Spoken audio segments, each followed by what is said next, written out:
एक तरफ पुतिन की सेना यूक्रेन में हाहाकार मचाने में कोई कसर नहीं छोड़ रही है, तो दूसरी तरफ अमेरिका ने यूक्रेन को 33 अरब डॉलर देने की बात कही है और अपना खजाना खोल दिया है। रूस की चेतावनी के बावजूद बाइडेन ने साफ कह दिया है कि सैन्य, आर्थिक और सामाजिक तौर पर वो यूक्रेन का पूरा साथ देंगे।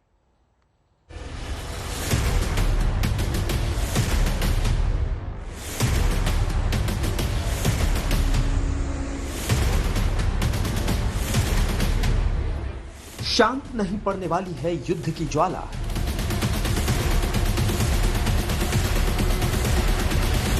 लड़ने के लिए यूक्रेन को 33 अरब डॉलर देगा अमेरिका।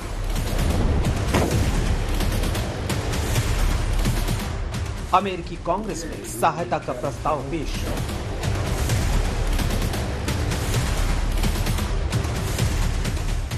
जी हां, विशेष मदद आ रही है अमेरिका से यूक्रेन के लिए। कहीं आप ये ना सोचें कि इसमें नया क्या है। अमेरिका तो आग में घी पहले से ही डाल रहा है, लेकिन अमेरिका ने जो मदद दी है वो इस मदद के आगे कुछ भी नहीं है। 33 बिलियन डॉलर, कम से कम 2541 अरब रुपए। यूक्रेन को 2541 अरब रुपए की सहायता। जो बाइडेन ने कहा है कि कांग्रेस जल्द से जल्द इस प्रस्ताव को पास करे ताकि यूक्रेन को अविलंब सहायता मिल सके। ज़ेलेंस्की ने इसके लिए शुक्रिया भी कहा है।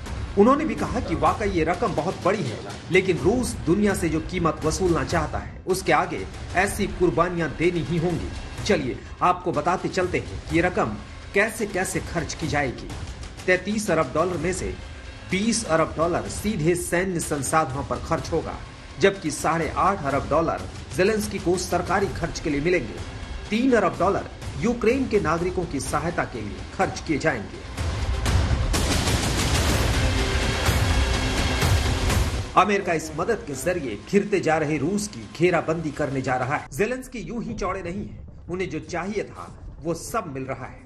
ये अलग बात है कि रूस अब भी अपनी मनमानी कर रहा है, रोज बम और मिसाइल से हमले कर रहा है। लेकिन अब एक ट्विस्ट है, नाटो देशों से हथियारों की भरपूर खेप यूक्रेन तक पहुंच चुकी है। अमेरिका के राष्ट्रपति ने खुद ही इसका खुलासा किया है।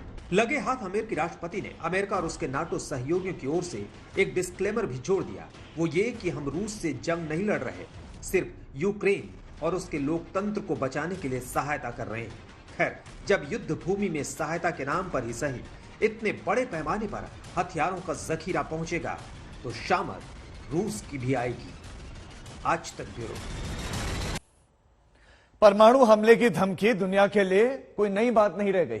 पिछले 2 महीनों में या तो ये धमकियां इतनी बार दोहराए गए हैं मानो परमाणु बम ना हो, बच्चों का खेल हो।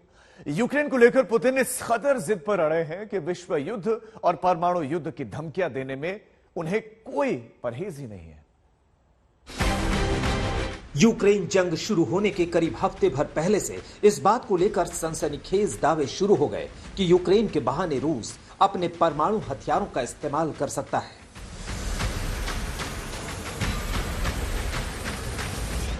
जंग के 65 दिन बाद भी ये सनसनीखेज अटकलें जस की तस है, यानी परमाणु हमले का खतरा अभी टला नहीं है, क्योंकि जंग अभी भी जारी है और यूक्रेन अभी हारा नहीं है। लिहाजा रूसी मीडिया भी अब वही रट्टा मारने लगा है।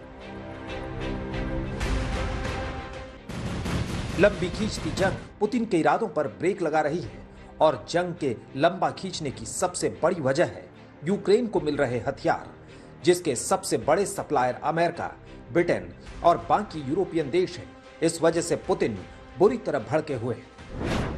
पुतिन ने रूसी संसद में यह ऐलान किया कि यूक्रेन मिशन हर हाल में पूरा किया जाएगा।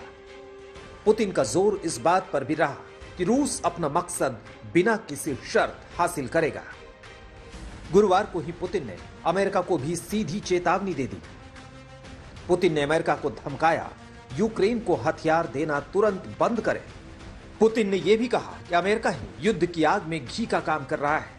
पुतिन ने यह भी कहा कि अगर पश्चिमी देशों ने यूक्रेन में दखलंदाजी बंद नहीं की तो इसका जवाब बिजली की तेजी से दिया जाएगा। रूस की इस इंटरकॉन्टिनेंटल बैलिस्टिक मिसाइल की रेंज 18,000 किलोमीटर है, यानी रूस इस मिसाइल से दुनिया में कहीं भी हमला कर सकता है।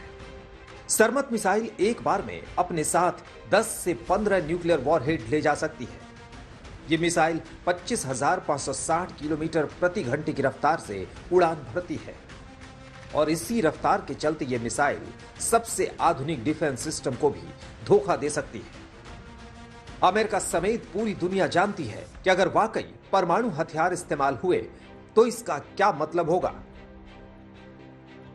इसी युद्ध के दौरान रूस ने अपनी परमाणु पनडुब्बियों को भी समंदर में उतार दिया था, जो यूरोप के दूसरे छोर को छूकर वापस लौट आई थी। इन हरकतों को ज्यादातर लोग रूस की ब्लैकमेलिंग बता रहे हैं ताकि दूसरे देश यूक्रेन से दूर रहे और उसका मिशन जल्द पूरा हो, लेकिन यह तरकीब अभी तक कारगर नहीं है। आज तक ब्यूरो।